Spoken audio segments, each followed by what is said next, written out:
সকালে রেড রোডের কর্মসূচিতে বর্ণাঢ্য শোভাযাত্রা করে মাল্যদান করেছি।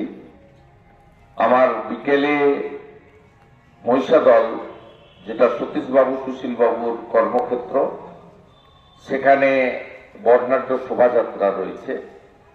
আমি এখানে আমার যে মূল কাজ পুষ্পাঞ্জলি এবং জাতীয় পতাকা উত্তোলন, সেটা আমি করেছি। আমার একটাই কথা, সেটা হচ্ছে নেতাজি সুভাষচন্দ্র বসুর জন্মদিন, আবির্ভাব দিবস আমরা পালন করি, কিন্তু তার যে অন্তর্ধান রহস্য সেটা এখনো উন্মোচিত হয়নি। সেই অমীমাংসিত বিষয়টি মীমাংসিত হোক, এটাই প্রার্থনা করব আজকের দিনে।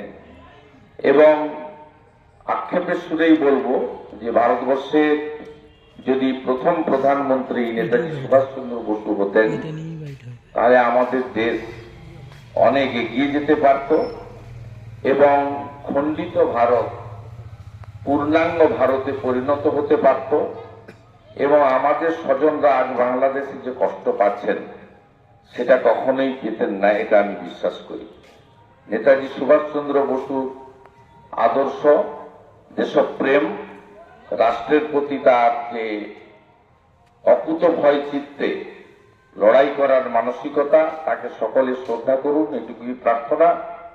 এবং আমি রাজনীতির বাইরে গিয়ে বর্তমান প্রধানমন্ত্রীকে ধন্যবাদ দেব যে একটা সময় নেতাজি সুভাষচন্দ্র বসু দিল্লি চলো ডাক দিয়েছিলেন, কিন্তু স্বাধীনতার অনেকদিন পরেও ভারতবর্ষের রাজধানী দিল্লিতে তাকে সঠিকভাবে মর্যাদা দেওয়ার কাজ কেউ করেননি। দিল্লিতে সবচেয়ে ব্যস্ততম যে রাস্তাটি, কর্তব্য পথ, সেখানে বর্তমান সরকার নেতাজি সুভাষচন্দ্র বসুর দণ্ডায়মান পূর্ণাবয়ব মূর্তি প্রতিষ্ঠার মধ্য দিয়ে নেতাজি সুভাষচন্দ্র বসুকে তার যথাযথ সম্মান ভারতবর্ষের ক্যাপিটাল দিল্লিতে দিয়েছেন। এর জন্য আমরা সকলে গর্ব অনুভব করি।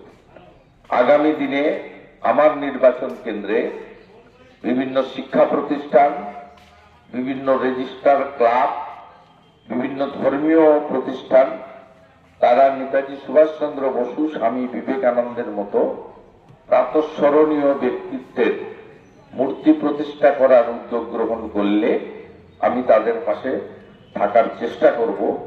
এইটুকু প্রতিশ্রুতি দিয়ে সকলকে ধন্যবাদ জানিয়ে এই কমিটি স্বামীজির মন্ত্র চরৈবতী চরৈবতী বলে অনেক দিন ধরে এই ধরনের ছোট্ট অথচ মহতী অনুষ্ঠানের মধ্য দিয়ে ভারত রত্নকে শ্রদ্ধা জ্ঞাপন করবে, এই আশা অঙ্গীকার রেখে আমি আমার কথা এখানে শেষ করলাম। ভারত মাতা কি, ভারত।